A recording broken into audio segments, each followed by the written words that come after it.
Come on, come on.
In this video, we are going to talk about the 2017 movie Beauty and the Beast.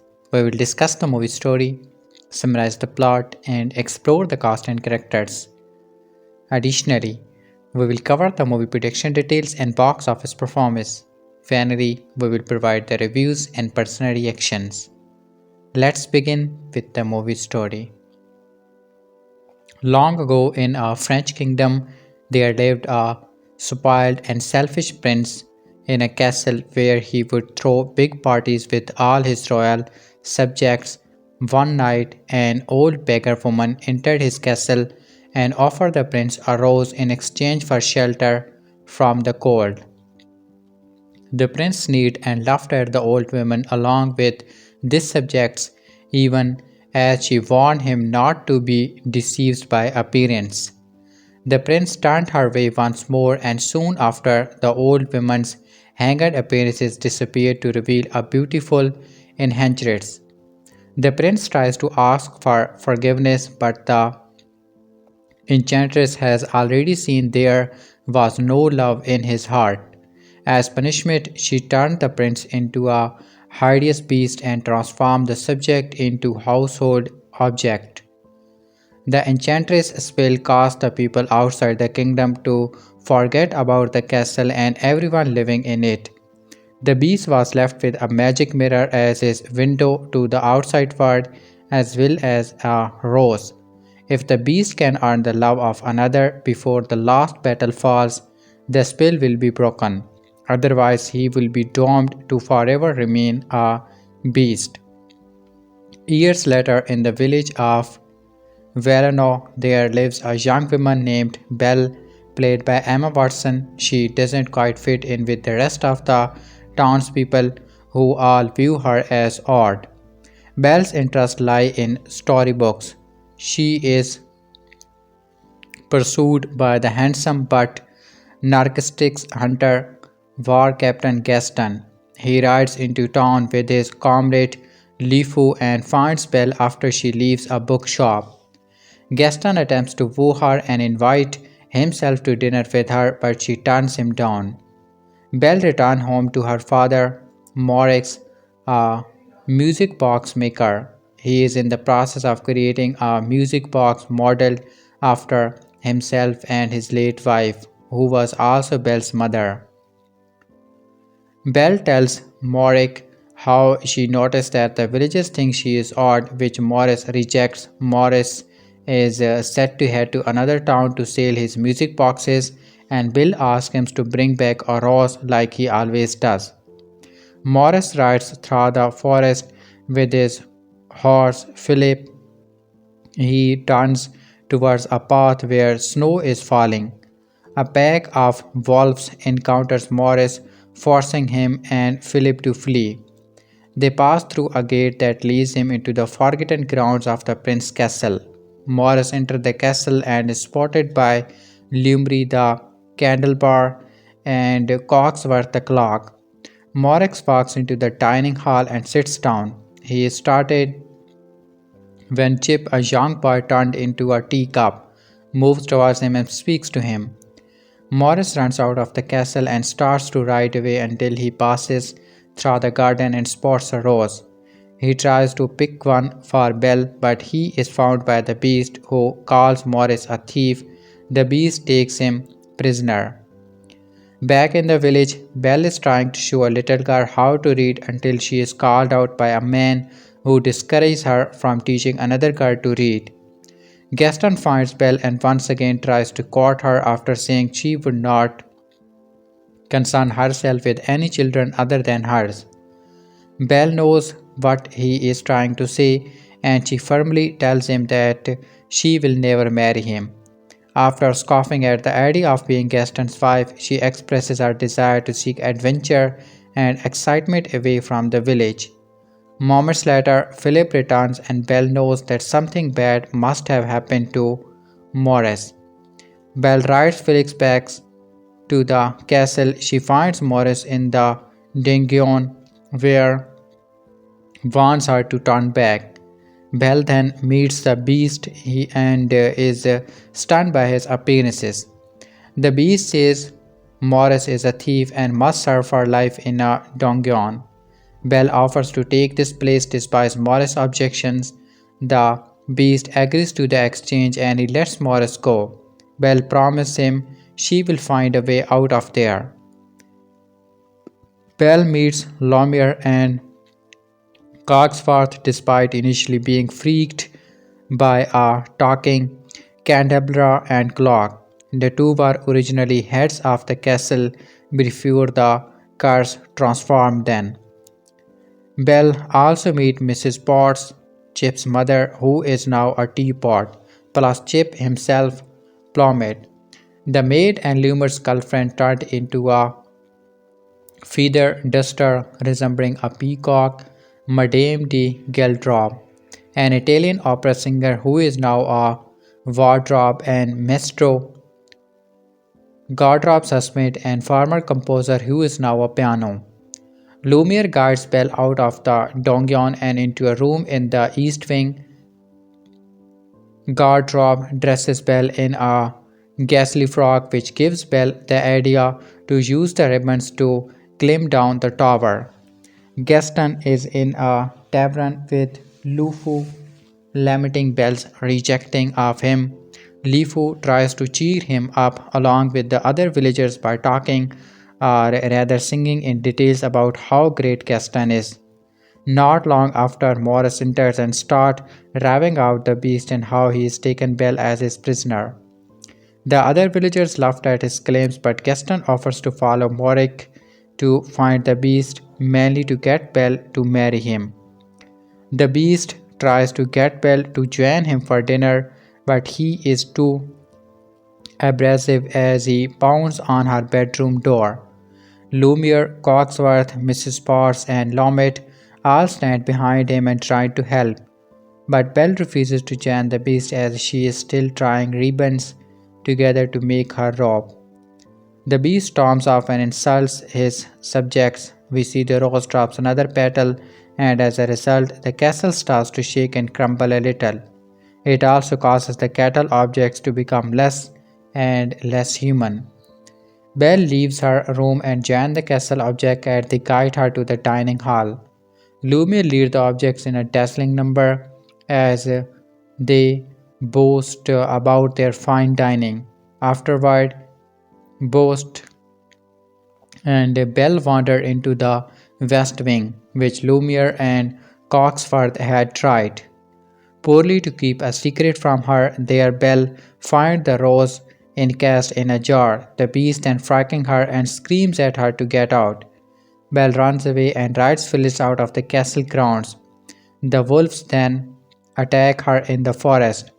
Belle tries to fight them off until the beast shows up and fights them himself. The alpha wolves bite into his back, but the beast throws off and roars, cracking the wolves away.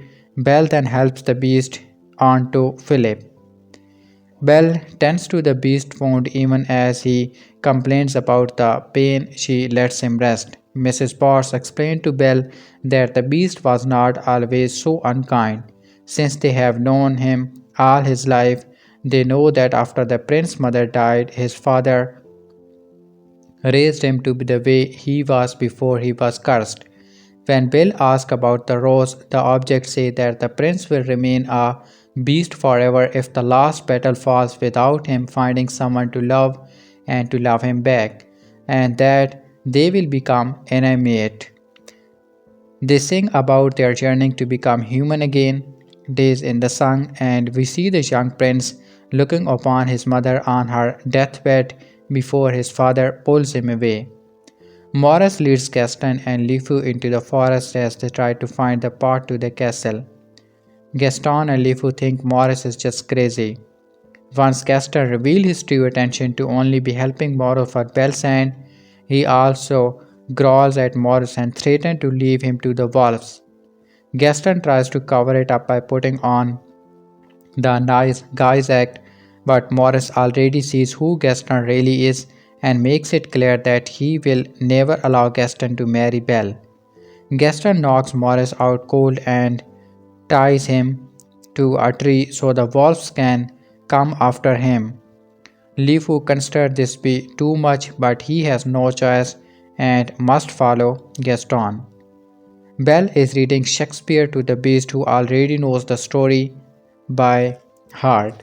He then brings Mel to see his enormous library, which he says can be hers now. Over time, Belle warms up to the beast as he shows his kinder and more gentle side, and the object can see it too.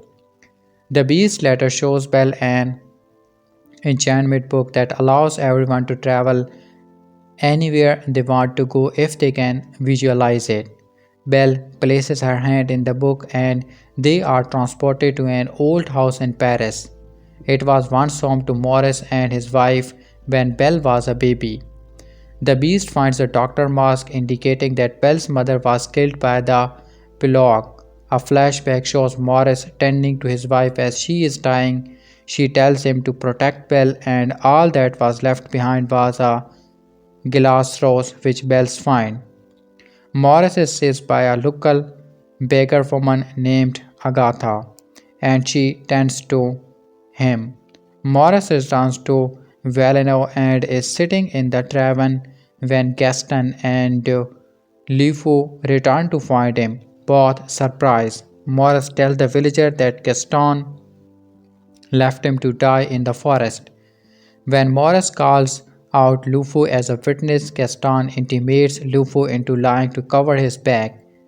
Gaston has Maurice dismisses as a delusional madness. The beast invites Belle to dance with him in the ballroom. Gardrop dresses Belle in a beautiful gown while Lumiere and the other try to properly groom the beast. The two then meet in the staircase and walk into the ballroom as Cadenza plays a tune to accompany them. Belle and the beast share a romantic dance. Afterwards, the beast wonders to Belle if she may be happy there, but she asks if anyone can be happy if they are not free. He knows she misses her father and he gives her the magic mirror to see him. Belle sees the villagers harassing Morik and she knows he is in trouble. The beast sets Belle free so that she may go to help Morris. The beast climbs his tower in despair as Belle rides away. He knows now that he truly does love her. The castle objects become sad since they know Belle doesn't love him in return for the course to be broken. Gaston has Morris committed to a mental institution but gives him one more chance to redeem himself if he gives Gaston his blessing to marry Belle. Morris still refuses, so Gaston sends him away. Belle arrives in the nick for time to stop the carriage from riding off. She shows the villager the mirror to prove the beast exists, which horrifies everyone. Gaston challenges him to and starts to gather the villager to go after the beast before the attempts to harm anyone else. Belle is then locked in the carriage with Morris as Gaston leads the villager to storm the castle. The castle objects see the villagers making their way to the castle. They try to hold the door closed, but the villagers start to break it down. Cogsworth goes to warn the beast, but he is too depressed to care about what happens. Lumiere then leads all the castle objects into a plan. As the villagers enter, Lifu sees Mrs. Potts and Chip, mistakenly assuming Mrs. Potts is his grandmother. She is not happy and she initiates a fight. Lumiere lights up the floor. Mrs. Potts pours hot tea on the attackers. Cadence shot his piano keys. Cogsworth sends flying books to hit the villagers, and Gardrobe dresses three goons in powdered wigs, makeup, and goons. Two men run away in horror, but the third is rather pleased with his look. Sadens sits on Lufu, who asks Gaston for help. He refuses so that he can go after the beast. Moments later, Mrs. Potts falls from the chandelier, but Lufu catches her and decides to switch sides. Mrs. Potts tells him he is too good for Gaston anyway. Meanwhile, Agatha is seen going up the stairs. The villagers then run away in terror. In the carriage, Belle reveals the glass rose to Morik and that she knows the truth about what happened to her mother. Morris insists he only wanted to protect her, which Bill understands. She takes out a pin so that Morris can pick the lock. They break out of the carriage and Belle rides Philip back to the castle. Gaston makes his way to the tower and finds the beast sitting sadly outside the window. He claims Belle sent him and then shoots the beast in the back and causes him to fall into a lower roof. Gaston goes after him and wants the beast to fight back. Belle then returns to the castle which reinvigorates the beast spirit. He defends himself against Gaston and declares he is not a beast. He holds Gaston over a ledge as the coward begs for mercy but spares his life and orders him to leave. The beast leaps to the next tower to be with Belle, only for Gaston to shoot him twice in the back. Moments later, Karma then goes for Gaston as the bridge he is standing on crumples and he falls to his death. The beast is mortally wounded, but he has enough time to see Belle before he dies. The last battle then falls. The castle objects celebrate their victory over the villagers, but Plummet turns into an ordinary feather duster in Lumiere's arm. Mrs. Potts frantically looks for Chips as she becomes a regular tea spot. Chip arrives soon after and almost crushed but is caught by the caught hunger and they both become enemies. Lumiere and Cogsworth expresses their mutual friendship before they two become intimate. Belle cries over the beast and tells him she loves him. Agatha enters the room. As Belle says this, it turns out Agatha was the enchantress in disguise and she restores the rose to its original look. Thus breaking the spell, the beast then transforms back into his human self. He and Belle then share their first kiss. The darkness then disappears over the kingdom and everything starts going back to normal. Lumiere, Cogsworth, Mrs. Bart, Chip, Plummet, Kansa, and Gatrob all wake up and turn human again and reunite with their loved one. Mrs. Bart reunites with her husband from the village while Cogsworth reunites with his wife. Though he is not too thrilled about that, the prince turns to hug his friends. A celebration is held in the ballroom with all the castle subjects and villagers, including Morris and Lifu, joining. Belle and the prince share a dance wherein Belle asks the prince if he can grow a beard. Gardrob and Mrs. Potts sing while Kansa plays the music over the dance and they all lived happily after all. The movie Beauty and the Beast that is played by Emma Watson. So, what are the box office performance? Beauty and the Beast box office profits 2017 Most Valuable Blockbuster Tournament.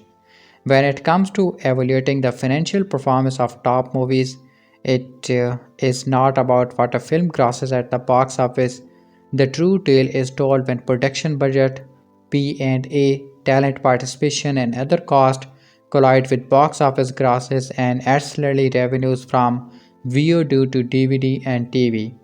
To get close to that mystery end of equations, so the signature lyric "Tale as old as time" only seems to refer to the success that follows most Disney family film releases these days. But the magic formula seen Bally's live action arm has honor in transforming classic Disney 2D animation classic has put that division on footing with the sister zero blockbuster factories Pixar, Lucasfilm and Marvel.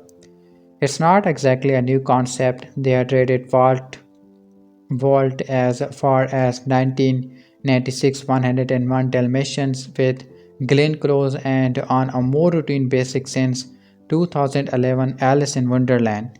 But Beauty and Beast shows the demand to revisit those beloved musicals on a global scale and they feed the stage shows and other ways Disney explores its library titles.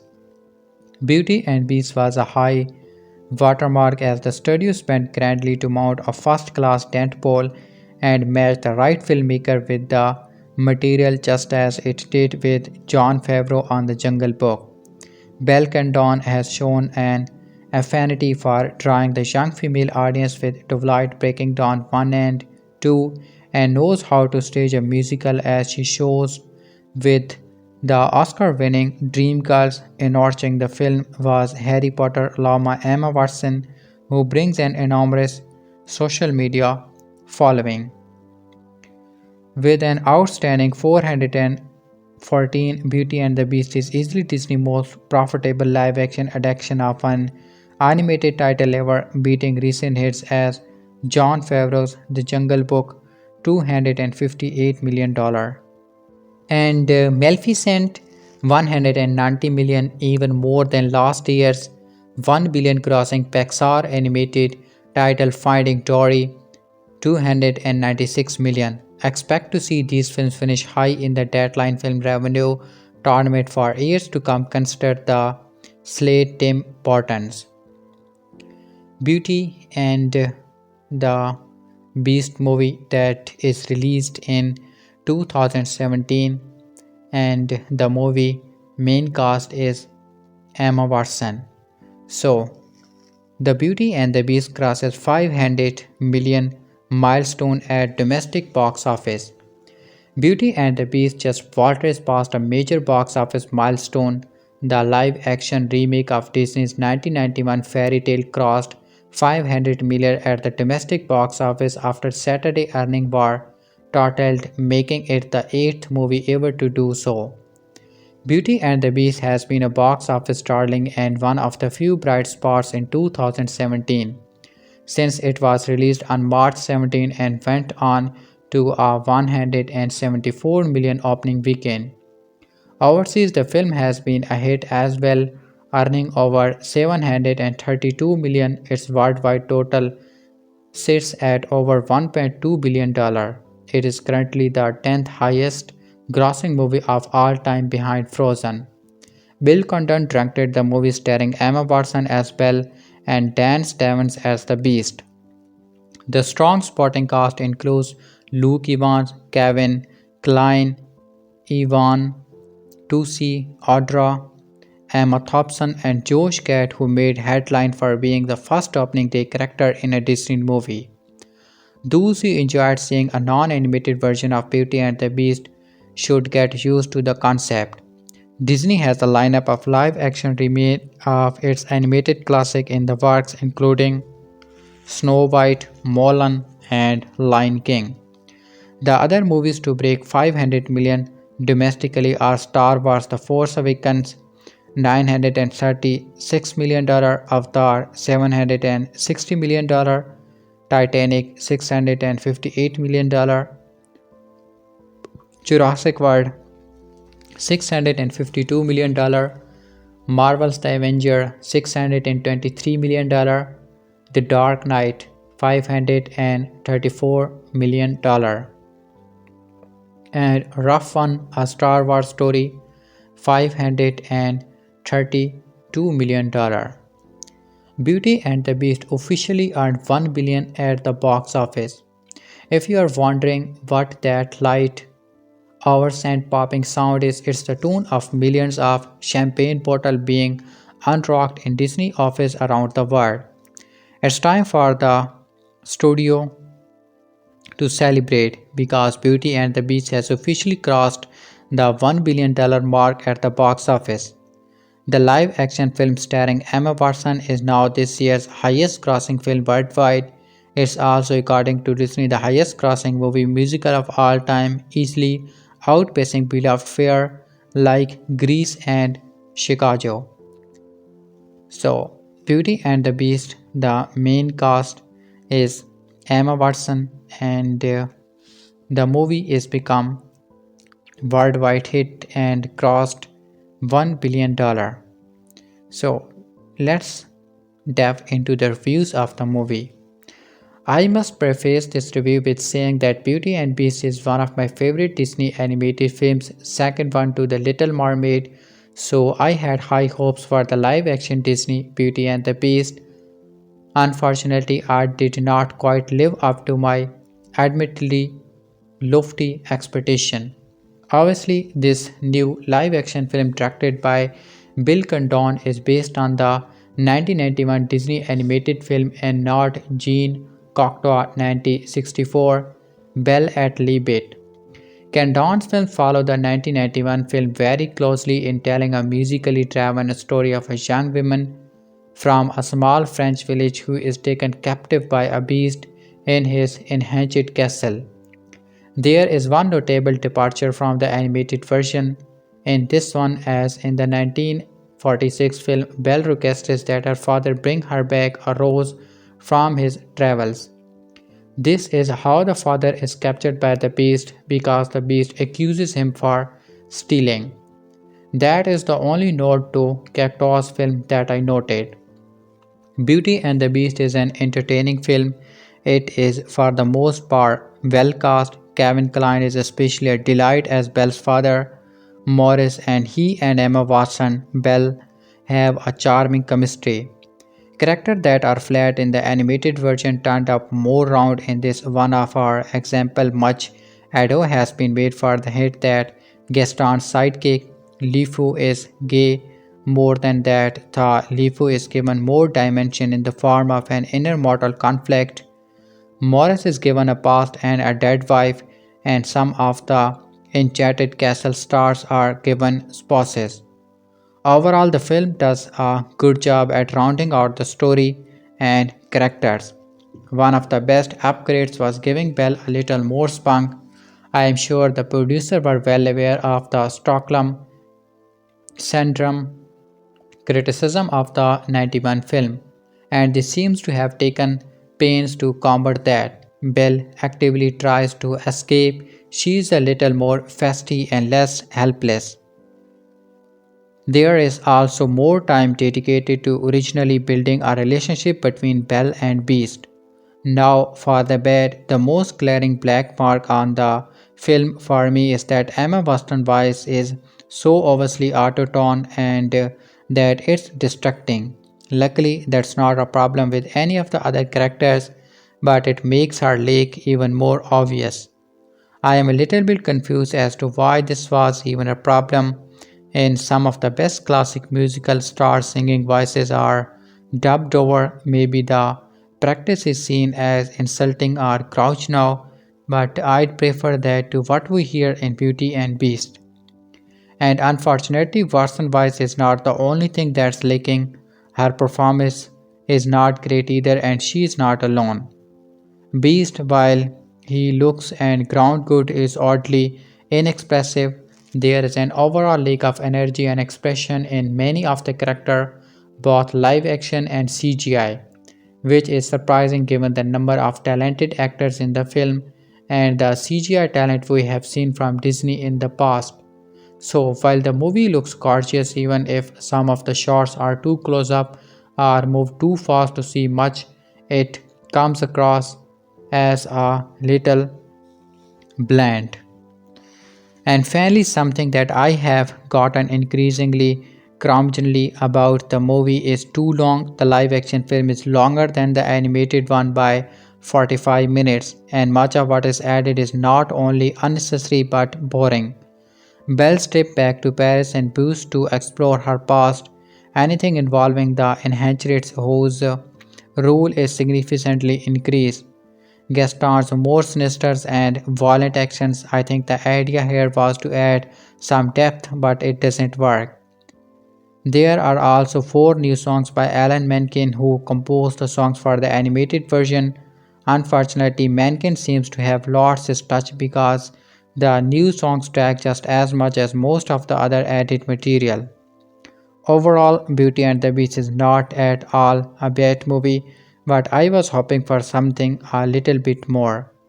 I think there was a chance to do something exciting given how much movie making has progresses, and that is not what happened. This is a film that is very similar to the animated version with a similar charm but with more blood. I still recommend seeing it, especially if you are a fan of the animated version, but maybe try to keep your expectation a little lower than mine were. Beauty and the Beast movie that is released in 2017 by Disney, and so let's review The movie's director Bill Condon called the original Disney take on Beauty and the Beast a perfect film in an interview with this very site back in 2015. It damn near it for my money too, and the economy, the storytelling, and the richness it packs into less than an hour and a half in spectacular.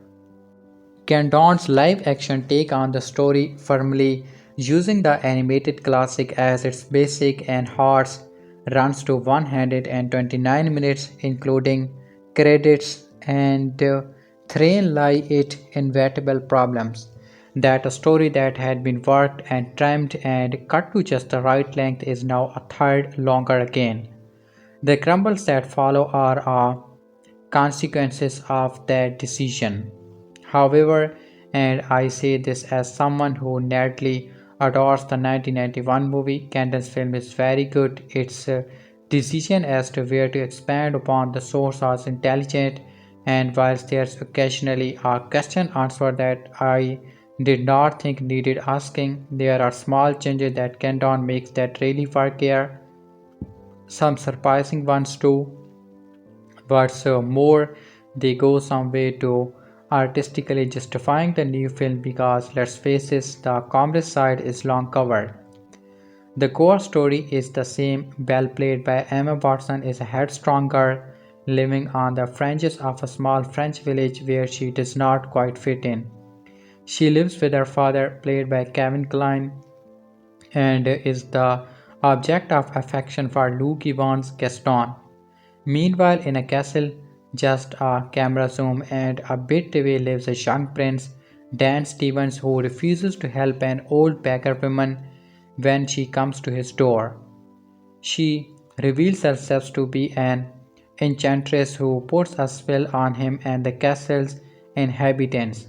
He is turned into a beast, they are turned into pieces of furniture, and the beast needs to find love and be loved by another before the petal form a magical rose have all dropped. From the off, even as it covers those bases, it's clear that this is no half-hearted effort. Candon film is sumptuous, coated in details, and made with real affection for the Disney original. Willing to dip into an earlier tearing of the story, the opening prologue, for instance, introduce us to the castle and ball sequence that rivals Kenneth Braga's Cinderella. The small difference starts to become apparent earlier too. We spent for instance some time with the young prince in Dan Stevens' cues before his transformation into the beast of the title. The wording of that prog has altered and been slightly modernized, and when we get to the opening bell number, little changes and accommodation have been made to ground things in a little more live action reality. This trend continues. Gaston no longer eats 5 dozen eggs. The beast is far more educated. Morik is no longer a wacky old coat, digs about his mental health utterly turned down. These changes has a narrative impact too. Things generally slot into the same places they did in the story we already know. But the route they take to get there is often notably different. Divorce of the earlier movie will inevitably include in a little bit of ringing the changes. After all, it's impossible not to end up comparing it to the animated film, but not least because this new version firmly ties itself firmly to it. Key songs, the musical score, and the look of the characters are heavily depending on the pathfinding that's been done before. Yet there are distinctions of merit. Some of the performances in particular are a treat. Josh Gad, for one, has enormous fun with the sidekick character Lifu, adding some killer lines and devotion to Gaston that's far more fleshed out. Gaston and Lifu are far more of a double act, and Evans too is excellent value here. In fact, the supporting cast have a ball. Ian McCain's take on Coxworth is a treat. Emma Thompson is the singing teapot you never know you wanted, and whilst Ivan McCain's French accent may scratch things a little as Lumiere, He is hard to resist. In the lead roles, Emma Watson is fine. Belle, her singing is good, although not at the level of Beg's O'Hara, perhaps inevitably given O'Hara grounding in Broadway musicals. Crucially, her performance is believable, honest, and good. Stevens' bride under CG for large part of the films inevitably has a battle to make us full an impression. His beast has the scary ages knock off early too. I am not sure that's the benefits of the film either. And that means that this film focuses more poorly on the love story earlier on in the story than the outreach unease between the two lead characters. In fact, if anything, this new Beauty and the Beast leans just a little to being Belle's story more than a split between the two of them. But I was good with that. I figure if you are going to remake a film that's got little wrong with it, you may as well try a few things. Then go shot for shot, Condon strike gold too by enhancing the ending to the movie slightly. In a way, I will not spell there are new songs from Alan Menken and Tim Rice to that. Whilst not at the level of the original or Arvam edition, still I cannot work out if I am the best or worst audience for this film, given how much I love the Disney original, but that notwithstanding this new take worked for me. I think the economy of the first film has been traded off for richness in some places, and I did feel that occasionally it was using 5 seconds to do something when 4 would do. Yet the screen explores so often the Be Our Guest numbers costing more than Condon's last film is stunning for instance the character are so strong and the protection value so high that I confess I was really swept up in it. A full unlavished theatrical musical, a tale as old as time, an unnecessary remake, a little too long and made with clear love, guilty on all counts. You might just learn to love a beast again, too. Beauty and the Beast 2017 movie review. I was probably one of the last 7 Disney fans on earth to see the new live action Beauty and the Beast film, and now that it's out of theater and Beauty and the Beast Blu ray has been out for a few weeks, it seems the perfect time to review it. Hey, better late than never, right? No, well, whatever. Actually, I wanted to drop in with this review because I think Beauty and the Beast is a fascinating film in some regards, and the polarized reaction among fans is something worth discussing. In so doing, I'll also discuss where I think the new version of the film succeeds and fails. With Beauty and the Beast 2017, I have seen little middle ground in viewers' reactions. This is increasingly normal with all things in fandom, but I think the polarized reaction among Disney fans and Miller generally both stem from the same place nostalgia. Nostalgia provokes different things in different people. For some, it makes them emotionally vulnerable. Others feel a protective sense of ownership over the thing they cherish. This is one of the reasons scales of classic films integrate strong response. This is certainly true of Beauty and the Beast. The result is that many who grow up with the original are eager to find a new way to revisit not only characters and songs they love but their youth. On the other hand, there are those who are so protective of those memories and characters that any new story featuring them cannot possibly live up to the original. It's a foregone conclusion before the movie is even released. I am pretty sentimental toward 1991 Beauty and the Beast, which was released during the formative years of my youth, and for me, stand behind only The Lion King as movies young Tom loved. While watching the 2017 Beauty and the Beast, there were a number of times almost exclusively during songs that I felt a rush of emotion after each number ended. This faded away. And retrospect, that emotional renaissance felt unearned. This movie had done little to provoke such a response aside from reminding me of how its predecessors makes me feel. The emotion I felt during the movie was not due to what I was watching, but my memories of the animated classics. If you can somehow strip away your nostalgia and emotional baggage, a difficult if not possible task, I think what you are left with is a fairly made film. While the Beauty and the Beast remake does some things right, at the end it felt a bit too slightly produced and cold for me. The overriding feeling I had when finishing the movie was not satisfaction for having seen a good or great film, but yearning for the original, which begs the question, why bother with this one? A couple of things the live action film does right are empathy and to lesser degree exposition.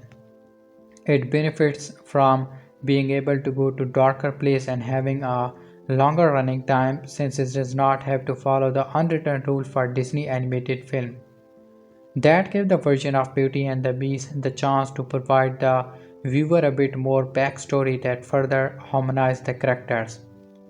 More backstory is not always a good thing enough. In a few cases, scenes felt like they existed solely for the sake of the story, diverging from the animated classic.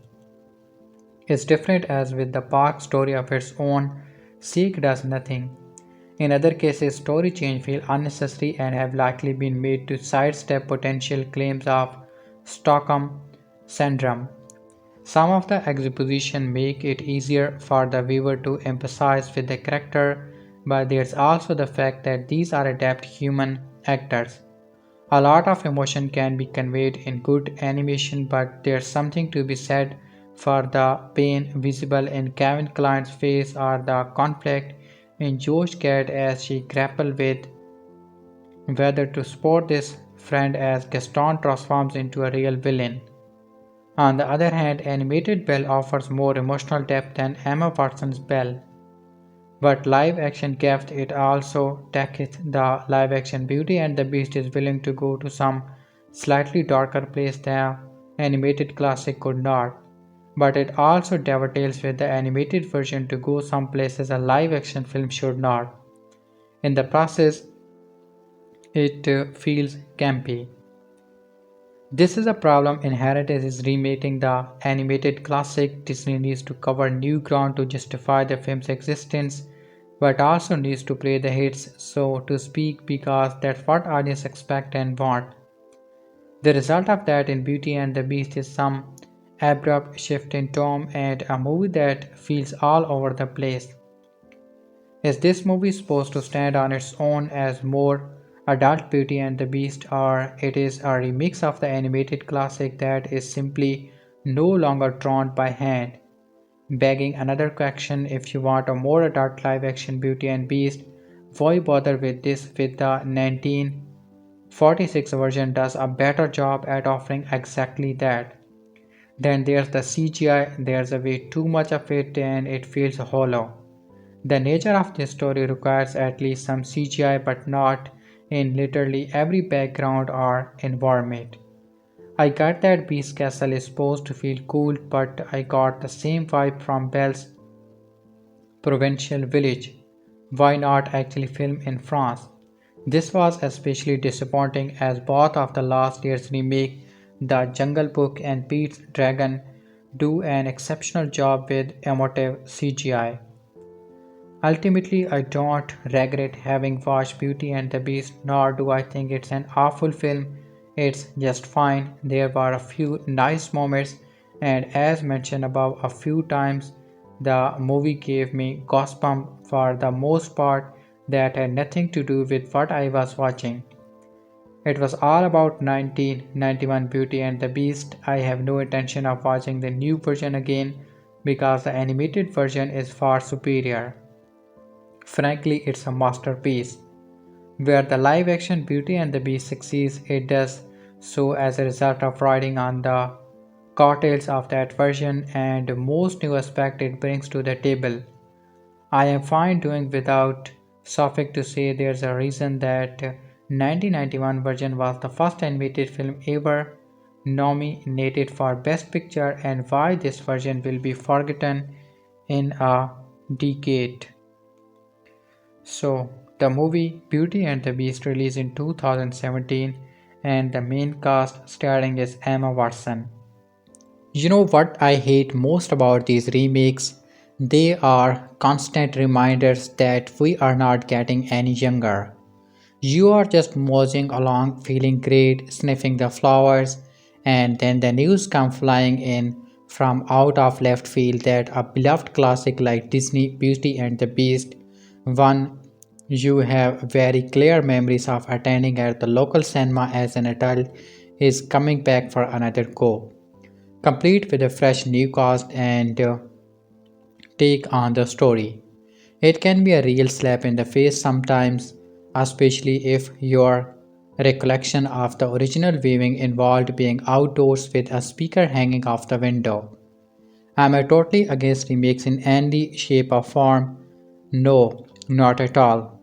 One of the favorite films of all time, George Carpenter's The Thing, is a remake, and David Cronenberg's redo of The Fly is also pretty high on my list.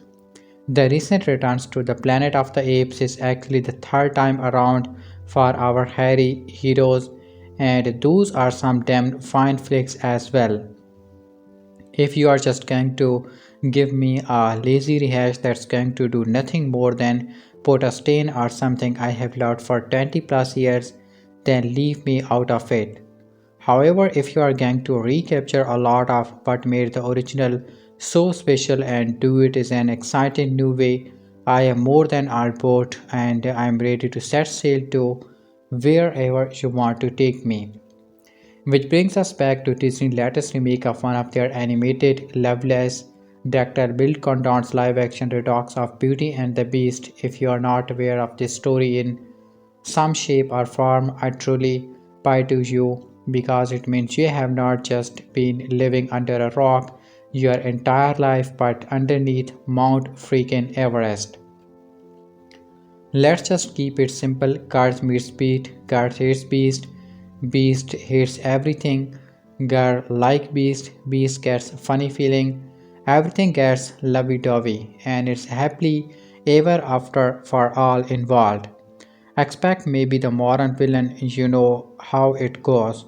You don't usually find any Nighty Shellman twist at the end of these things, so, is this one of those special remakes that will charm the fans of new and old generation alike, or is it just a quick cash grab me to rise the moolah level a few feet higher in Scrooge McDuck's money bin?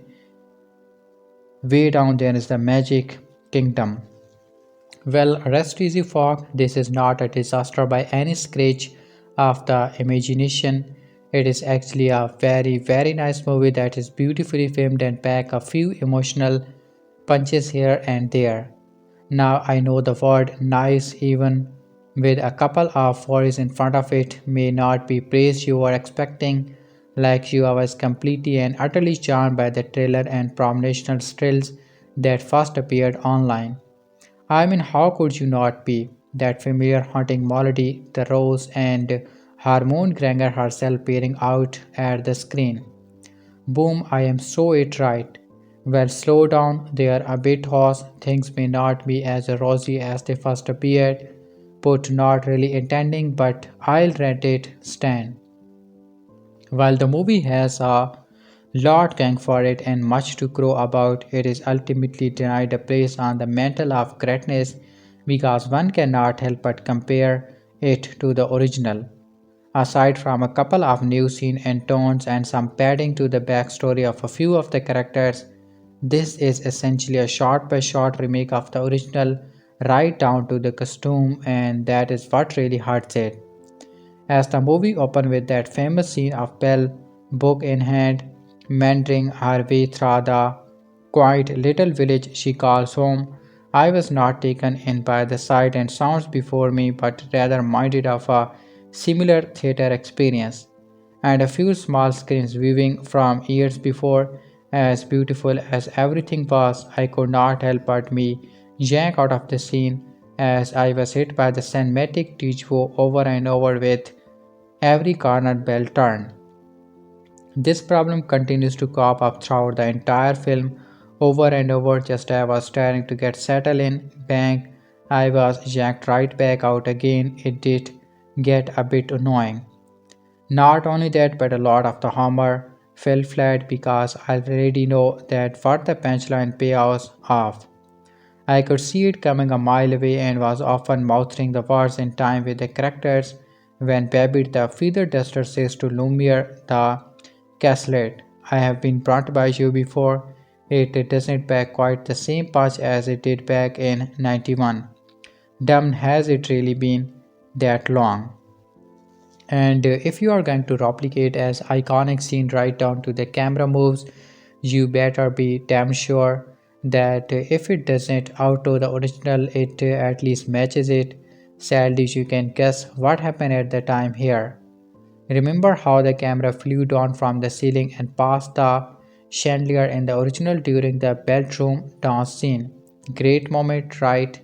Well, this time round it didn't quite have the same opt, not even close, and it's noticeable very. The reviews getting pretty grim. You said it was a very nice movie. It sure as hell doesn't sound like it. Surely that must be it for the bad pants. Sadly, no. Brace yourself because this one is a bit of a biggie. I don't think Emma Watson did a particularly good job as Belle. Now, now she was not horrible. She has some really good moments in this, usually when she is getting angry or expressing some other strong emotion. Unfortunately, for a lot of the movie, I thought she appeared kind of empty. There was a short of vacancy to her performance, a flatness. It's a bit hard to describe actually. She just doesn't seem to have the spark that Belle should have. I think this will be noticeable once you see it. And the same can be said for a lot of the characters in the village. They were often just there. The two who managed to stand out were Josh Gad as Lifu and Luke Ivan as Gaston. They seems to be having the Lufu was my favorite. There's been a lot of negative talk about making this character homosexual, but I think it was Janus move. It added a fun dimension to Gaston's chubby sidekick and gave the movie something new and all its own. Luffy is sure to be a crowd favorite, and I admire Ivan's take on Gaston. Though I am not a huge fan of the filmmaker adding PTSD to this background as an attempt to explain why he is such a bad. Gaston is not someone who need to be sympathetic. Sometimes a bad should be allowed to be a bad for poor badness sake. Damn, that is a lot of negativity. In hindsight, maybe I should knock off one of those. Very, maybe both. But you know what? A funny thing happened early on in the film as I was sitting there enjoying the nostalgia more than anything else. I was blindsided. It was completely unexpected. It was during the scene where Bill is running from a pack of wolves. If you have seen the original, you know exactly what I'm talking about, and it goes down exactly the same way. If you have not seen the original, wolves anyway, after the distrust between the beast and the wolves, there's a moment where the beast, tired and wooting, looks over his shoulder at Belle. Boom, bloody hell, you got me. The look on the poor creature's face gutted me and rescued the film. At the end of the King Kong, both the original and the remake, we hear the famous line, "It was beauty killed the beast." Well, in this, it was beast that saves the beauty. This film owes a huge debt to Dan Stevens and everyone involved in bringing the cursed prince to full life. Even thought it was near impossible to escape the flashes of the past, and the CGI was a little too obvious at times. Whenever the beast was on the screen, I was enthralled. His eyes alone expresses too much, and The way he moved, the way he talked, you cannot turn away from him.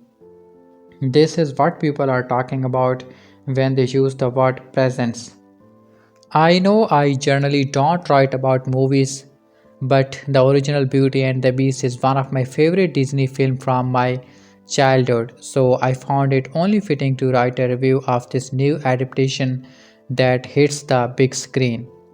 Released in 2017, Beauty and the Beast is centered around a young, eccentric girl named Belle and the inhabitants of an enchanted castle. When the beast is the castle takes Belle's father as his prisoner, Belle takes her father's place to live out the rest of her days in the castle. At first she finds the beast utterly, but as time continues on he begins to see the beast for the human he really is. This adaptation of Beauty and the Beast is equal parts fantasy and musical, which is one of the things I love about this adaptation of the original fairy tale. The fantasy elements are especially brought to life with the spell the enchantress put on the castle and its inhabitant.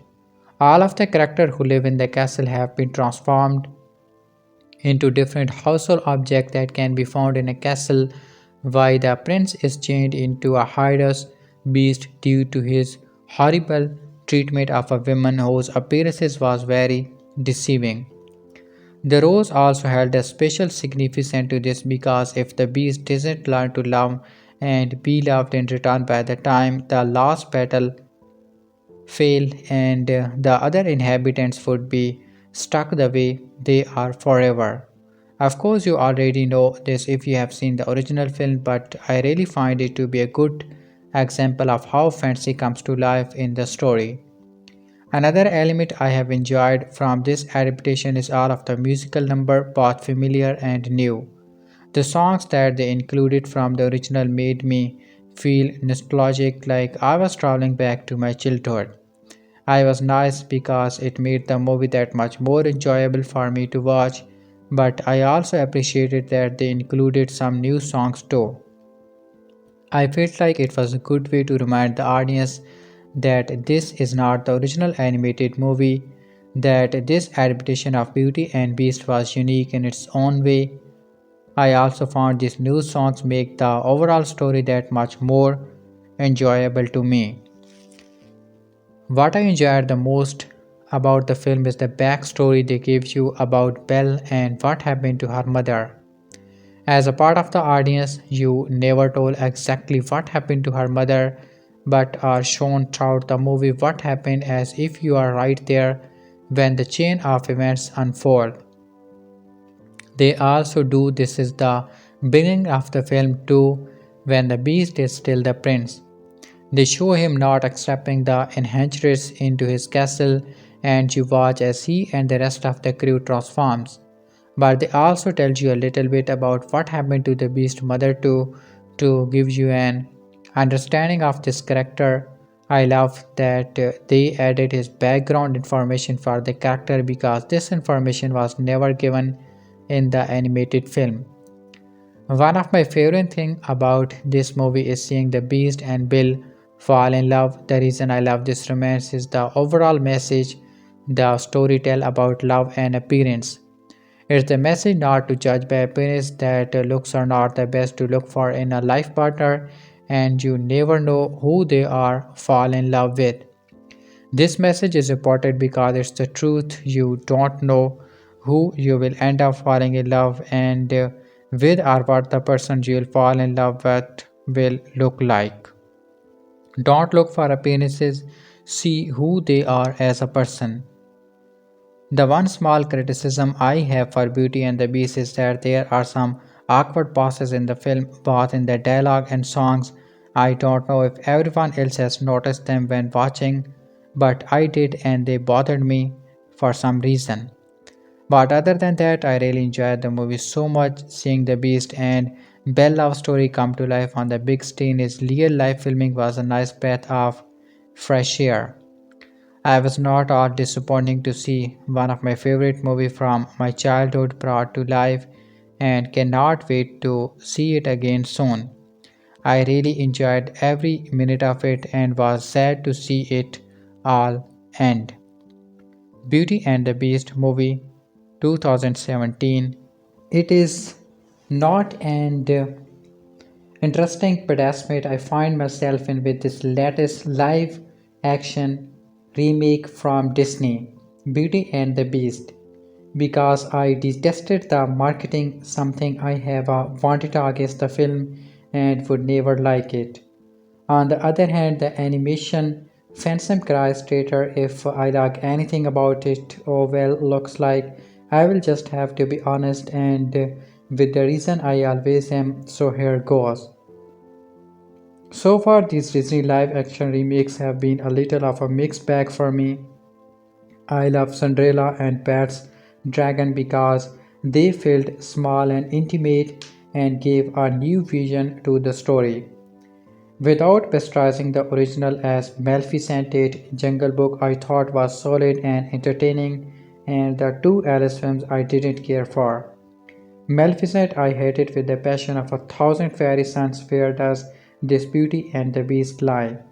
Well, I'd say like the remake as a whole, it is a bit of a mixed bag.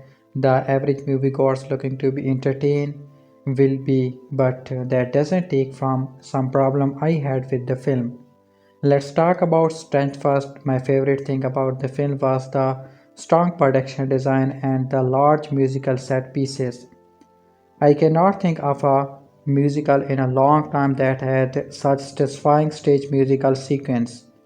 Be Our Guest, Belle and Gaston were the particular highlights. The costume stop, dancing and ensemble singing were first rate.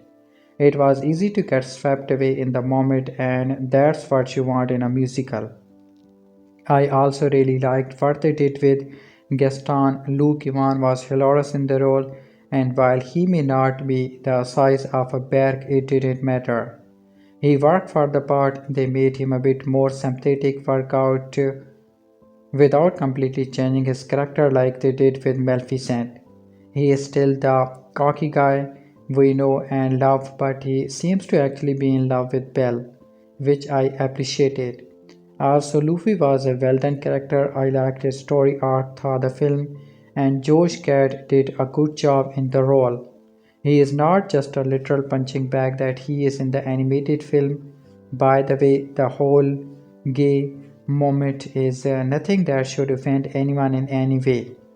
His character arc is satisfying not because of his sexuality but because of how he deals with questions of loyalty and friendship. They also work in a lot of humor into the script, which I enjoyed. I found myself laughing quite a bit, especially with Lumiere and Coxworth, but a lot of the characters were funny. But that's about where my positives and same problems start. My biggest problem with the film is the character design. All of the household objects were difficult to connect with emotionally. Lumiere and Coxworth were designed in a way that made it difficult to see their faces and expressions. Mrs. Bott was literally flat, so you had no nonsense of movement or personality to her. It is all left to the voice cast to sell the emotion, and that just could not do it. The beast looked like Krampus, and his face was flat and dull. And Harry Potter fans will hate me for saying that, but I also found Emma Watson to be flat and wooden in her performance as Belle. There was not much chemistry between the two of them because they were uninteresting and bland, which is a big problem selling this story. I also had some problem with the new addition to the story. For the most part, they didn't add anything that was not super obvious or predictable. It just made scene feel scratched out and kind of boring. They should have packed one or two backstories to focus on, but instead they did a lot and none of them feel very developed or satisfying fleshed out. For example, we learned something about Mrs. Potts' marriage, but it feels very tacked on and more emotional like it should. The best of the addition is the new peril, the household object faced with the cause, but I didn't really like that they are somehow blamed for the beast behavior and the cause. This seems like a major scratch. I can see blaming parents for the behaviors of a child, but servants in a castle. That is tough to believe. It's certainly a very harsh inheritance, that's for sure. Other news story involving Belle's mother and the Beast backstory just is nothing for me. Also, the new songs were very forgettable and flat. They are not bad songs, but the only reason I remember one of them is because Josh Groban sang it in the credit, and I am a huge fan of this. Speaking of music, the other major problem I had with the movie was in the singing. Emma Watson's singing was frankly awful. She not only sound auto-tuned, but her vocals don't match with the rest of the strong ensemble vocal. It's one thing for a terrible vocalist to be in Mamma Mia or Pantheon of the Opera, but most of the singing stuck in these movies. Here, the ensemble is great in classic Broadway sound, so to have an electronic sound as the lead didn't work at all. It was such a boomer because if she had been dubbed, I think I would have loved those songs.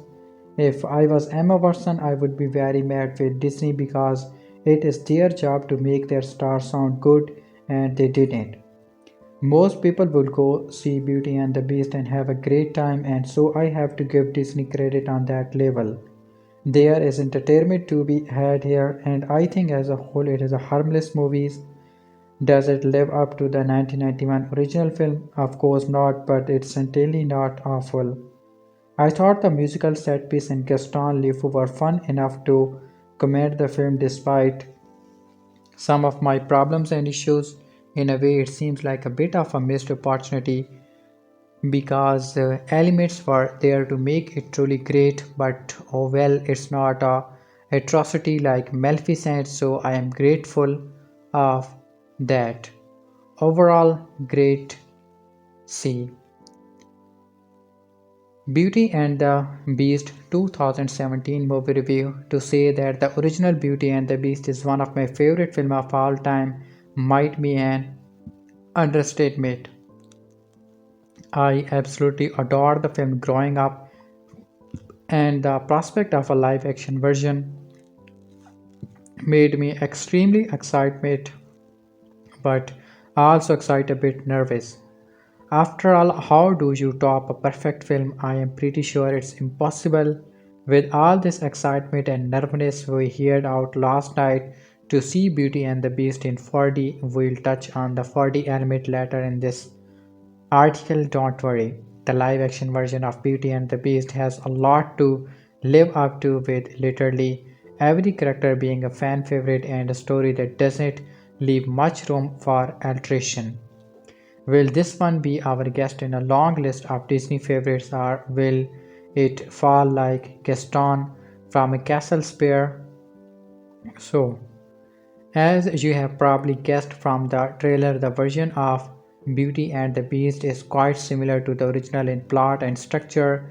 Many of the same songs are used, and if you know the original film well, virtually none of the main plot point will take you by surprise. The question then often gets asked, why remake it at all? Director Bill Condon goes a great job of answering that by taking every little chance he can to flesh out the story and give the world more of a realism. My favorite example of this is the fact that Beast actually does know how to read, which always felt like a problem given the fact that he is royal with a huge library. There's also a heightened sense of urgency for Belle to get married, as young girls who rely on their parents are rendered helpless after their parents die. This detail of realism permeates everything. Belle borrows books from the village pastor who has a small collection. This is of course makes sense because in a town where no one read, how much business would a bookshop really do? From small changes like this is to bringing in big part of history like the plague and the war, Condon does a really great job of filling in the logic gaps of the original film as well as giving these characters more backstory to work with for why they are the way they are. And speaking of characters, the cast is simply fantastic. While Emma Watson might not be the Belle you grew up with, she plays the character in the confines of the film very well. She is a strong, intelligent woman who lives by her own rules and believes in education and kindness. But even more than that, she is a young woman who loves her father and wants desperately to know what happened to her mother, and this becomes a major point that is new to the live action version. In fact, dying mothers become a common thread for her and the beast. I happen to love this since it is very helped to create this commonality between them. But I also skews just how much different parenting can affect a person. Luke Evans is brilliant as Gaston, striking the perfect balance of charming and awful, while Dan Stevens' Beast is the emotional wreck as I always knew he could be. And while all the wise behind the Enchanted Castle character are fantastic, Yvonne McCord and Emma Thompson stand out as an high pants, each bringing new life to fan favorite Lumiere and Mrs. Potts. What has easily become the highest point of discussion about the film is that Josh Gad Lufu is, for all intents and purposes, portrayed as gay. I want to address the critics, but first I want to say that everyone in my group of friends agreed that Lufu was one of their favorite characters. He is far more three dimensional than he was in the original, and his love for a friend and eventually realization that said friend is a madman is far better a story arc than the original film. Lufu is hilarious here, but not because he is the buff of the jokes, but because he is genuinely witty. In more ways than one, the gay parts of this film, from Lufu wrapping his arms around Gaston to a henchman realizing he enjoys drag, were pure fun. In fact, at both of these points, the audience cheered exciting by something new and surprising in the film. I have been some comments from the gay community who don't like being portrayed in a film in this way, but keep in mind that true diversity means we cannot always be the hero or even a character who is in the right at all the time. And just not all gay men pine for their statement, but for some the IS is a reality. Your experience does not invalidate theirs, and just like heterosexual experiments represented in film are different and right, so too should be LGBTQ experience to the other nessers, the ones upset about Disney's gay agenda. Well, I can say is that my heart hurts for my children that say must grow up with each close-minded parents who would deny them a great film because of ignorance and hate that despite those that start their anti-LGBT comments with no hate, but it's still hate in the end. I am glad you will not be seeing the film. You don't deserve it. One rant over, I feel the need to move on to another. The 4D experience involved the chair moving with the action, snow falling during winter, mind blowing during sweeping scene, and water falling during rainy moments. While all of this is a fun, it's very unnecessary. Particularly the moment of the seats while pulling back for a wide shot was a very cool feeling. Rocking around like a roller coaster during Be Our Guest was super distracting. If you have the option to see the film in 4D, I suggest a pass. 3D for sure, as it was surely made to be a 3D experience, but leave the 4D to the thrill seekers. Take away the controversy and the special effect of 4D talk, and what are we left with? An excellent film, that's what. The music is stellar, the story is fully realized, and the characters are deeply touching. Regardless of how many times I have seen the ballroom scene from the original, this version draw me to tears. The moment the castle character feels silent, turned to antique by the chords, I feel apart. And that because this version of Beauty and the Beast strikes a chord, it really tells a tale full of loss, love, and beauty in the most unlikely of places. I felt the film really feeling the message that beauty is what's inside and that's what really counts in a person. By the end of the film, love is anywhere from Mrs. Potts reuniting with Mr. Pot to Belle finally dancing with her prince to Lufu finally finding someone who is not a big jerk. Beauty and the Beast is full of magic, and I am happy to say that I subconsciously realized the childlike smile blister to my face the entire film. Beauty and Beast is a damn near perfect. Everything about the film flies off the screen and fills you with a dazzling sense of magic and hope. No detail is missed and many are added to enhance the story and characters. While the story does not change much from the original, is still managed to feel new and exciting. And that's one of the most important part of my remake.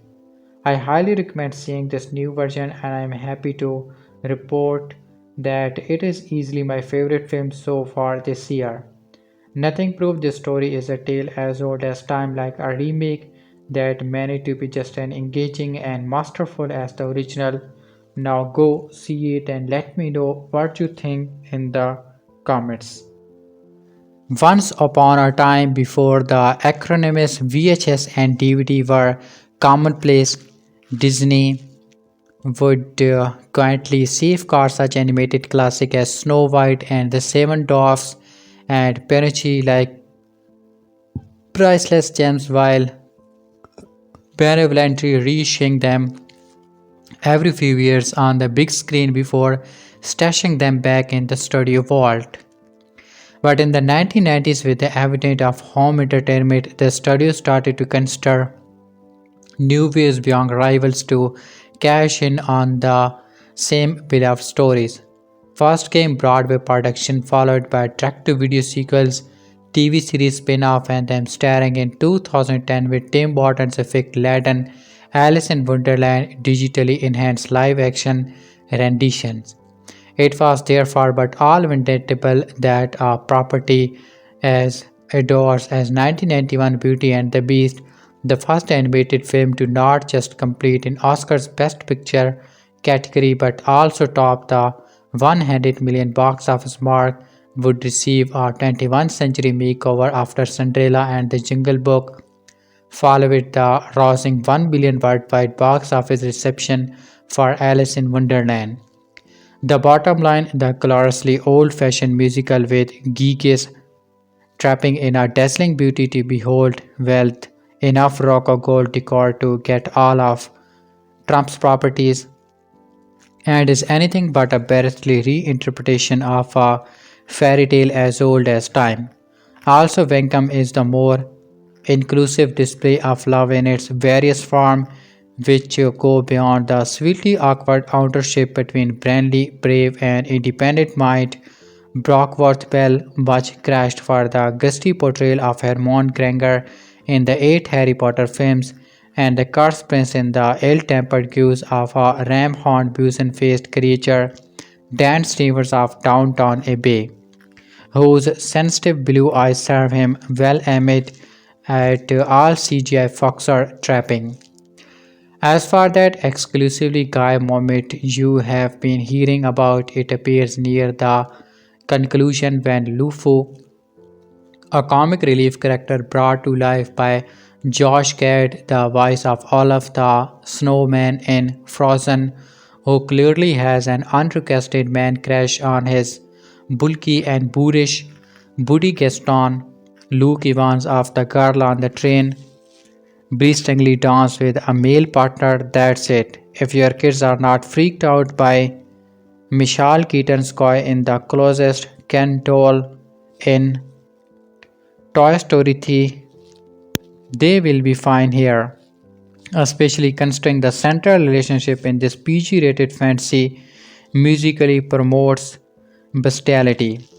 Still, this is a much denser and longer by a considerable 45-minute confection on that doesn't always go down as easily as the less adored yet lighter than air angle food cake, and that was the original.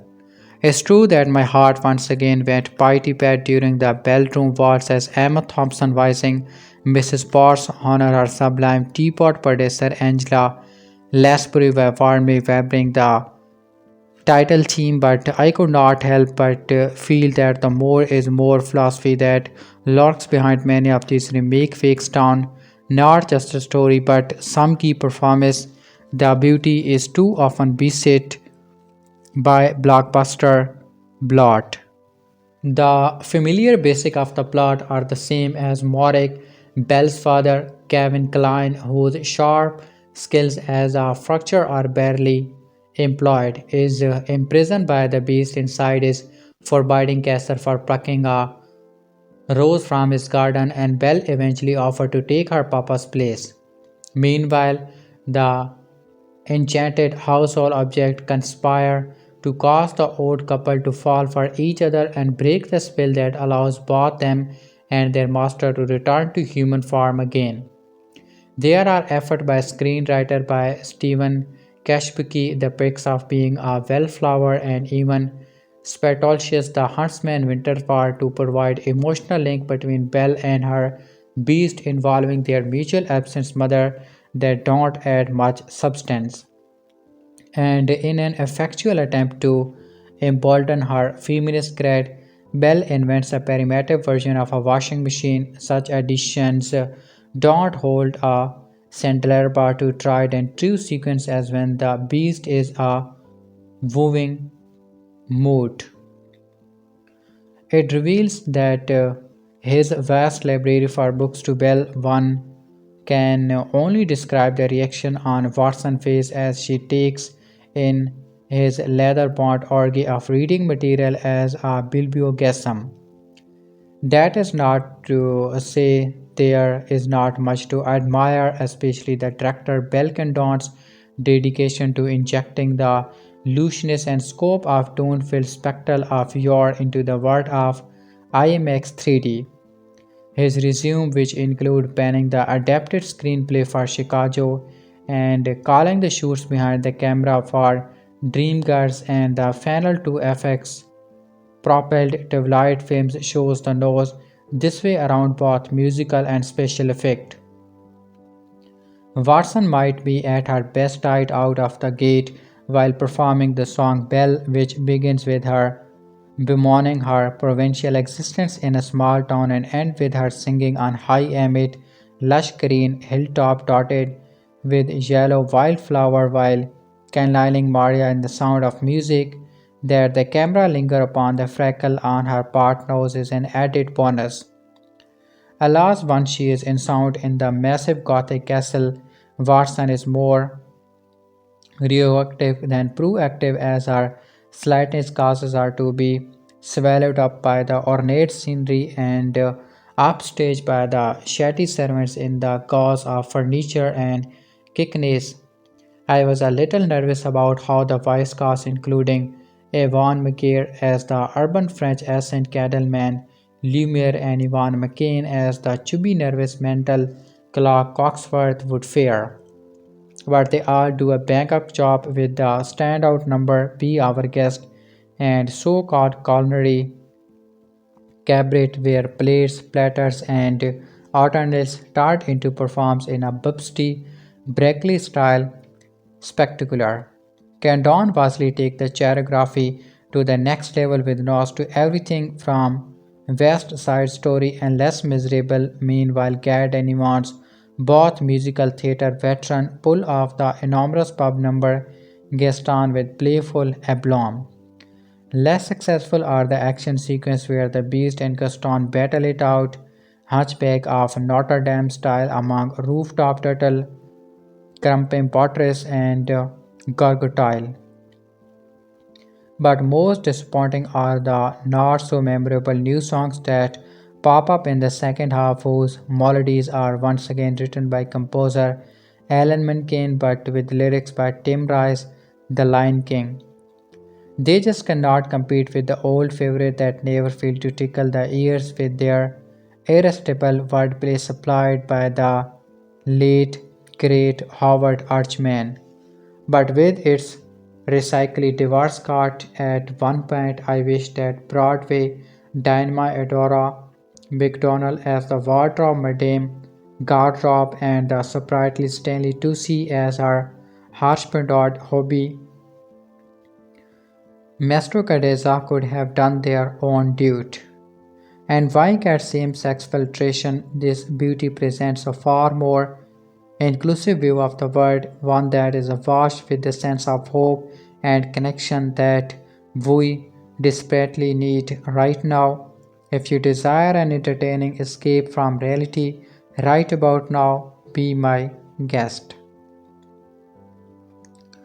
Beauty and the Beast, the movie released in 2017, starring Emma Watson as the main cast as Belle.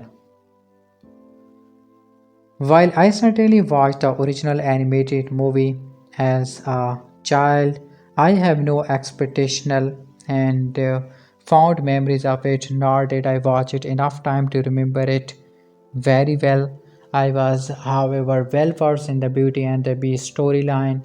It's always been my favorite out of the princess fairy tales. I always liked how Belle was not a passive damsel in distress like Aurora in Sleeping Beauty, which is perhaps the most unsettling of them all, and was in fact the hero of the story, saving the beast from his cursed fist. I have also always liked how it was about discrediting appearances and the importance of judging people based on their actions and personalities instead. Belle is also smart, brave, empathetic, and loves to read, a great heroine. I really enjoyed the live action version, especially on the visual side. While slightly over the top, I love the rich details and the way many scenes look like paintings. Two scenes stands out especially in this regard. The scene where Belle is singing I Want More on the hilltop is a very sound of music excuse scene, and the sky faded to a sunset that reminded me of a Renaissance oil painting. The other moment was when Belle is entering the castle and the gorgeous Gothic facade is illuminated by oil lamps. Dan Stevens was excellent as the Beast and gave a really solid performance. The secondary character was also all wonderful. Chip was my favorite and were animated beautifully as well. Despite being objects, their human character really came through. You generally feel sorry for their fate, and this helped add an extra emotional layer to the story. I am quite picky about musical, but I thought the songs and the story were well integrated. The music and singing felt a part of the plot, not tracked on as an afterthought. I do have a few issues with the movie. First, I don't think Emma Watson was right of the role of Belle. Her acting was fine, but she didn't have a strong enough voice to carry the lead, especially when everyone else could sing so well. She also lacked the stage presence needed for the role and was swallowed up in the massive castle. I'd have liked someone slightly angrier and more stubborn to play Belle.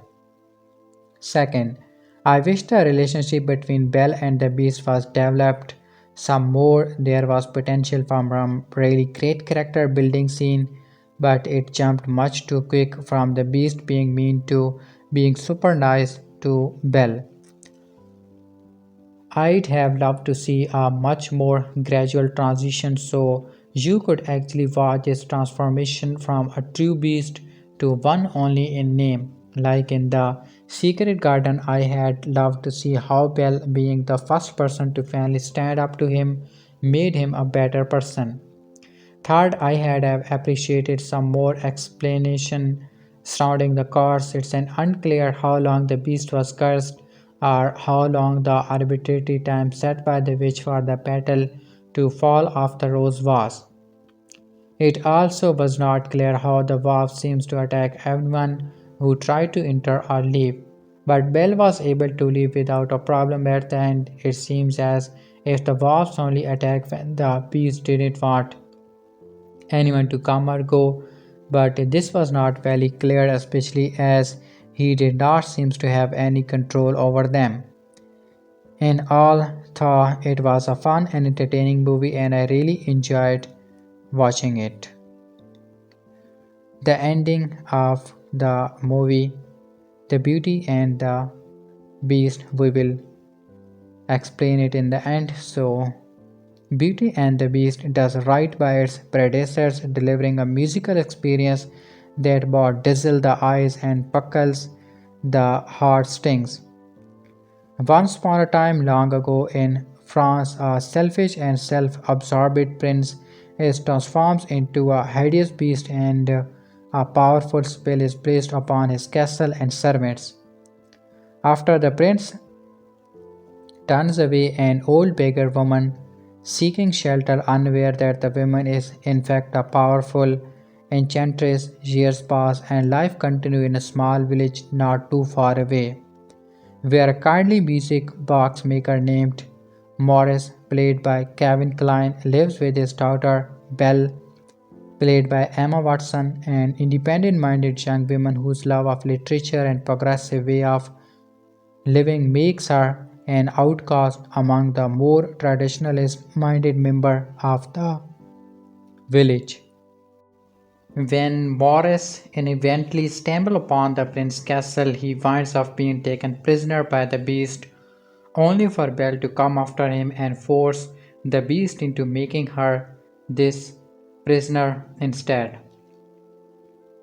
Despite the beast's outrage hostile behavior toward Belle when she first arrived, he thereafter began to show her kindness and care, in turn letting Belle with encountering it from the castle enchanted star to realize that there's much more to her captor than meets the eye.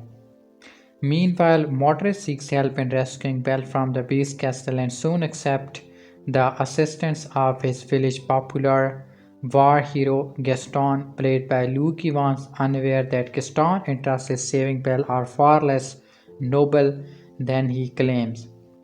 The latest addition to Disney's growing collection of live-action movies based on the studio classic animated filmography, Beauty and the Beast recaptures enough of the enchantment, atmosphere, and whimsical spirit of its Oscar-winning hand-drawn predecessors.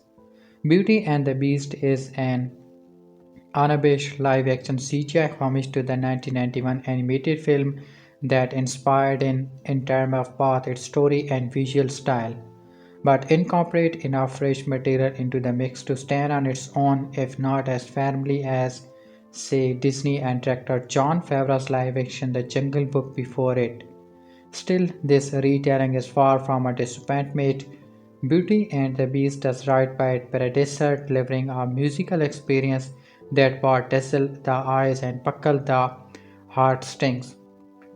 Drawing from the original animated movie screenplay by Linda Wolverton, Beauty and the Beast screenwriters Stephen Chbosky, The Park of Being a Wallflower, and Ivan Sipritopoulos, The Huntsman Winter War retain the basic narrative framework of Wolverton script, while integrating additional character backstory material and subplots that further flesh out the larger story.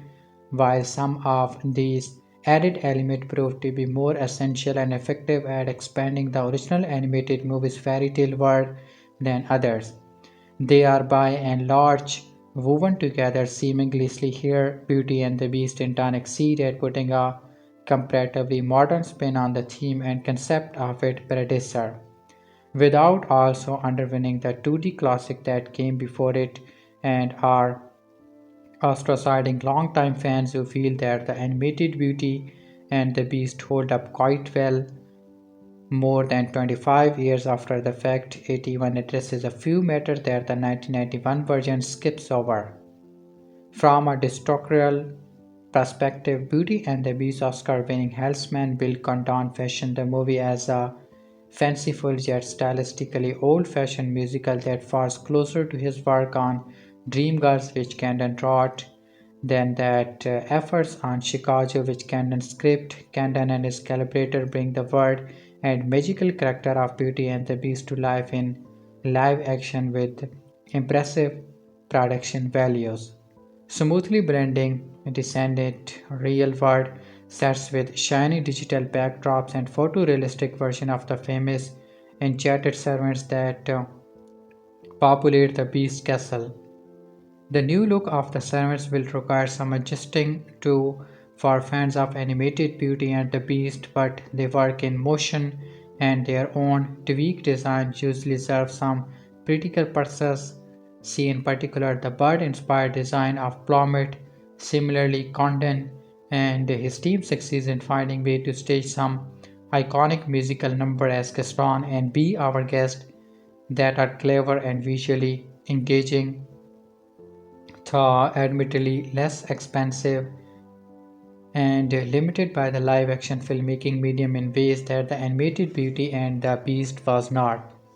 While the new songs, once again co written by Alan Menken in Beauty and the Beast, are not as memorable as the most famous tunes from its animated predecessors, they are important from a storytelling and character perspective here, at the same time serving to allow the film's impressive cast to show off their vocal talents.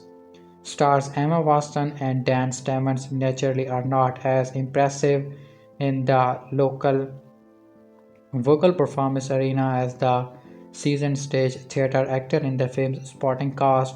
More on them shortly, but both has are good in some cases, better than other. Lister seen in recent musical movies, Watson and Stevens help to make up the difference in the acting department, successfully distinguishing their own version of Belle and Beast from their animated counterparts. Steven is particularly impressive with an emotional rich motion capture performance, while Boston succeeds in making Belle a heroine more in the vein of Harmon Granger. Beauty and the Beast gives experienced Broadway performers Luke Evans and Josh Gad a chance to properly showcase their singing abilities, with Evans further delivering an enjoyable performance as the self-obsessed, hyper-masculine Gaston and Gaze as the psychopathic Lifu, gaining a bit more depth than this animated predecessor. Though for all the talk about his sexuality, he is mostly only coded as gay. Rounding out the supporting cast in the film are such actors with proven singing hopes as Kevin Kline, Ivan McGear, Emma Thompson, and Edora McDonald, in addition to acclaimed character actors Ian McLean, Stanley Tucci, and Gugu Mbatha in primarily non-singing roles. The human players and enhanced servant in Beauty and the Beast tends to not be as memorable or stand out as much as their 2D animated counterparts in general, but are nevertheless entertaining and engaging in their perspective roles here. The live action Beauty and the Beast might not achieve instant classic status the way that its 1991 predecessor did, but that's as such a testament to the high bar set by the latter than anything else. Kedon's Beauty and the Beast delivers enough in the way of classic Disney romance and musical delight, served with a modern age that is out to manage to please most fans of the original animated movie as well as a younger generation of filmgoers who have never heard the tale as old as time before. The film is also worth checking out in IMAX, where available as the enchanted sound and larger canvas offered by the format benefits the eye candy, and classic songs on display here and are worth the higher ticket price required for IMAX viewing. Beauty and the Beast movie is released in 2017. Novel loving Belle Emma Watson lives a peaceful life with her father Kevin Kline, but it seems as if she is destined of Spensold until that is a chain of events lead her to a mysterious and decrepit castle occupied by a furry brute with anger issue. Live action fiction is not an actual word. It may soon become one given the frantic pace at which Disney is turning their animated classic into film featuring human actors. The Jungle Book, Dumbo, The Lion King, it seems only a matter of time before we get a photoreal the records down under. The ones released so far have a more major bank, but even so, those charged with rebooting Beauty and the Beast must have felt a thrill of forbidding, akin to say the experience of approaching a cursed castle teeming with loving crockery. Many have flooded trying to adapt the classic 1740 fairy tale upon which Disney based their animated from the Fran Drescher starring the Beautician and the Beast to the equally popular recent version which paired Leas and dogs and Vincent Castle. Adding to the immense pressure was the passion felt by fans of the adored tune version. Had this gone wrong, the Magic Kingdom may well have been stormed by a pitchfork wielding mob. Happily gone wrong, it has not. Under the stewardship of Bill Condon, a director well used to intense fans after this experience making two Twilight films, the team behind this mega money extravagance really put a foot wrong, allowing the blueprint reel out of it by its predecessors faithfully but not selfishly. It hits all the big notes while adding a few very moldies of its own. There are a few minor fumbles, but you are likely to walk away with a lightened step, a broad smile, and at least one song warm in your ear. The story remains rock solid, essentially a sweet two-hander, well, one hand, one paw, in which two bookworms fall in love, helped along by an assortment of sentient household atoms. Everything hangs upon the casting of those two rules, but Kendon has picked these leads well. Dan Stevens appears in human form during a new paralogue in which his Wayne Prince is fapped up, caked in David Browning eye makeup, and surrounded by simpering female admirer before an enchantress appears and zaps him with a frankly unreasonable course. From then on, he is in full beast mode with a subwoofer voice and giant horns resembling the cooler, better dressed brother of the faun from Pan's Labyrinth. The CGI used to fortify Stevens' invariable inequality, but as Beast storms around his dunk keeps exquisitely designed torrents, the performance is consistently strong, as much as the blues. The wounded soul beneath the bombast is always clear. As for Beauty, Emma Watson immediately charmed in her big opening number, in which the heroine suffers a village worth of idiots sharing what should be their inner monologue through song. Watson faces one difficult sequence after another. Full-throated songs tussle with talking wardrobes, emotional exchanges with a gruesy heffalump, but finds just the right combination of innocent and grief. Plus, she didn't sound like Fran Drescher, which is an immediate advantage. The 1991 Beauty and the Beast is a film of big, memorable set piece, and the challenge here was to outdo them. It's not always successful. The Traven sing alone with Luke Evans' self-loving bully Gaston, more murderous in this iteration, and his octolite Lifo Josh Gad playing the character like a Tavish Hobbit and more or less stealing the film never quite hit the giddy heights of the 2D version. But it does pull out the stops when it counts in the big ballroom wars and most of all in Be Our Guest dinner sequence. Here Belle is regaled by a criminal of crockery with Savratis sashing a Northrio, catalytic voice by Ivan McGear corning and a teapot channeling its inner Bumsy Brackley. Audaciously choreographed and playing out like a kitchen-based acid trip is the movie's hype at nothing less than a tour de force. The film does struggle a little to make its career of animated inanimate object visually appealing, as with Polo in the Jungle Book, photorealistic Anthropomorphism doesn't always lend itself to cuteness. A grinding teacup is particularly nightmarish, but the starry-wise cast are fun.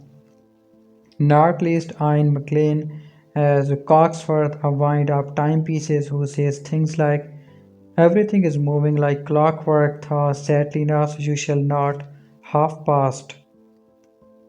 With smart reworking of some plot strange and a clutch of new songs at 45 minutes longer than its predecessor, the triumph is that extra runtime flies by an unmatched musical when it hearts on its sleeve and energy to spare it's decidedly unbeastly. Beauty and the Beast ending explain the movie is starring Emma Watson as Belle. My problem with the changes in Beauty and the Beast 2017 adaptation are hard. There's been a recent surge of live action adaptation of Disney animated film. They kind of range between passable but awful, but what I have liked most about them is that there's an effort to actually make them very different from their animated counterparts. Alice in Wonderland was the first of these, deciding to turn the deliberate nonsense of Wonderland into a Lord of the Rings style combat fantasy, and this was terrible, and the film is unwatchable bad. Maleficent chose to focus the movie on the antagonist of Sleeping Beauty, and while it's not as terrible as it's pretty bad because they don't capitalize on the idea, and they just double down by making their titular character a woman surrounded in a really totally jarring and of mutilating scene. Sleeping Beauty was boring, but it removed the anthropomorphized animals and gave the prince and his father a rather sizable subplot.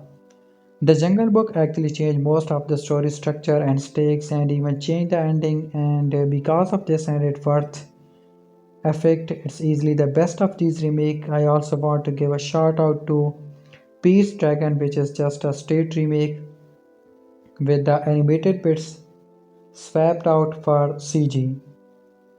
For taking a pretty awkward and toony fucked attempting at making the Mary Poppins lightning strike twice at a time the company was going under and completely changed the story outside of the basic premise of a boy having a pet dragon, and frankly it's all the better for it. Beauty and the Beast has gotten his treatment as well, and it's nearly a shot for shot remake of the 1991 film, which I think most people would know would happen. Because that one is sacrificed by the current generation of ticket buyers, also young parents who would care about fidelity more than the much older film being adapted. And I'll just throw it out there, at best it's fine. The additional half hour makes what was a pretty breezy watch really drag for no real reason, and there is some spooted shit in there. But for the most part, it delivers pretty much that it promises, but it's beat for beat the animated movie with some cosmetic changes. So let's talk about those. In my character study of Belle, I mentioned the stuff this movie changed things to its predecessor is really unnecessary ways. Essentially, the everything that seems stupid to me is a flaw in the movie crowd, which is definitely the target demographic a company that always aims for mass appeal should be aiming at. Cinema sins are now Disney test audience since I love nothing more than being a night picking who looks like into family entertainment way too much. I thought I'd look into this and see if these changes worked or not. A few things of note I will be talking about more than just Bell's got Stockholm syndrome. She doesn't do anything even though that's not actually true, and her agency does in fact lead to a pretty big plot point, but whatever. Changes they made to some of the supporting character and subplot and backstory edit will also be noted, and I will not be doing every change stuff like dialogue tweaks and song rearrangement are plenty here, just story and character thread that got altered either to modernize the story or fix certain things. So if you really care, I like the persuasion that added to Belle for people reacting to how she docilely walk around. The Emma Watson is not that strong as a singer. The reprise kind of make the sound of music homage underwhelming, and her reaction to his little wife is way funnier in the animated movie. It's fine beside be our guest is gratingly annoying and seriously shows how wonky the effects are.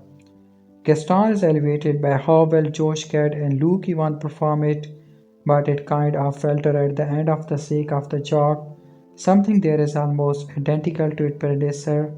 Though it's fun to see the Beast throw the giant showball. Beauty and the Beast sadly filter as the camera work is not as dynamic and wonderful that she is. Emma Thompson cannot match Angela Lansbury vocal art, and Kill the Beast throw in a nice little change to elevate Lufu art, but otherwise it's the same. Why the new Beauty and the Beast ending is better than the original. 26 years is a lot of time for a film to age, and as we all know, some films age absolutely horribly. Yet, just as its title song implies, Beauty and the Beast is a timeless classic that left very little room for improvement. And yet, there were still some changes in the 2017 version that somehow worked even better than those of the original version of the film. One of those aspects that outdated the original was surprisingly the ending of the movie. What was once a quick and easy resolution to everything that came before it, the ending of director Bill Condon live action remake was a more enriched experience that basically turned the ending of the film into something of a grander scale. The reason why are pretty important as there are several components that turn a Disney ending into a theoretical event. Lifu finally has a story arc.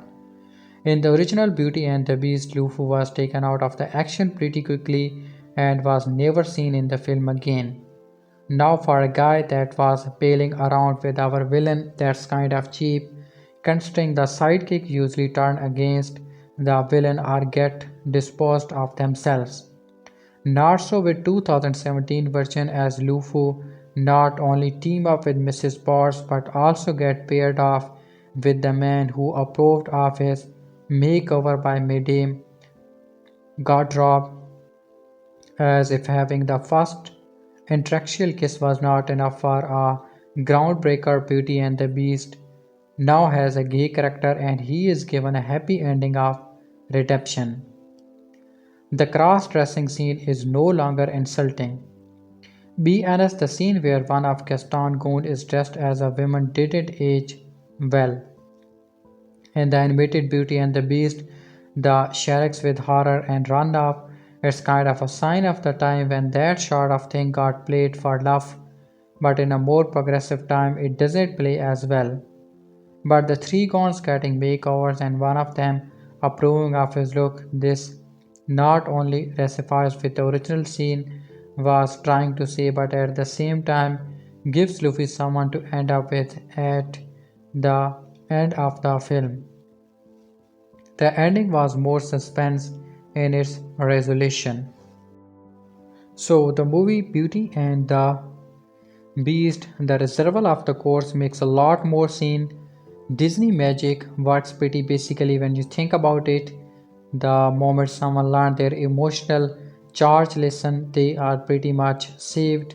But with all of the added material and gravities that Beauty and the Beast is setting out to include in its live action incarnation, there need to be a little more than simple cartoon logic when resolving something as huge as the course, which makes the fact that Agatha the Enchantress is an actual character in the film a lot more fruitful because she is seeing the world changing and interaction with the beast She sees firsthand much Belle loves the beast and what she'll do to help him.